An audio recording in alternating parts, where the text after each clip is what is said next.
तुम लोगों को मजा आ रहा था और वहाँ एम्बैरेसमेंट में मरे जा रहे थे। लश के तुम दोनों की केमिस्ट्री क्या बवाल लग रही थी बेटा। तुम्हें यहाँ बैठ के बकवास करने का रिकॉर्ड बनाओ। मैं तू है मेरे पास है ऐसे मेरा कोई एहसास है जैसे। लावण्या क्या हुआ, तुम इतनी परेशान क्यों लग रही हो? मैं किसका पता लगा रही हूँ। किसका? नए लड़के का जो कॉफी मांग रहा था। तुम स्टॉक कर रही हो? मैं नहीं, वो गधी दिखती। ये रिश्ता क्या कहलाता है कि आने वाले एपिसोड होने वाले हैं ज़बरदस्त। जी हाँ दोस्तों, उधर जो है ना अरमान पर काफ़ी लड़कियां फिदा हो जाती हैं हॉस्टल में जहाँ अभीरा होती है, और काफ़ी लड़कियां अरमान पर मतलब आशिक हो जाती हैं, अरमान को दिल दे बैठती हैं और कहती हैं अभीरा को क्या वो लड़का था, क्या वो लड़का है, उसकी प्रोफाइल ढूंढेंगे हम।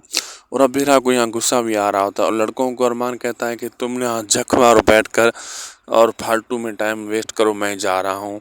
और अरमान वहाँ पे मतलब एक धूम मचा देता है, लड़कियाँ लड़के सब हैरान रह जाते हैं।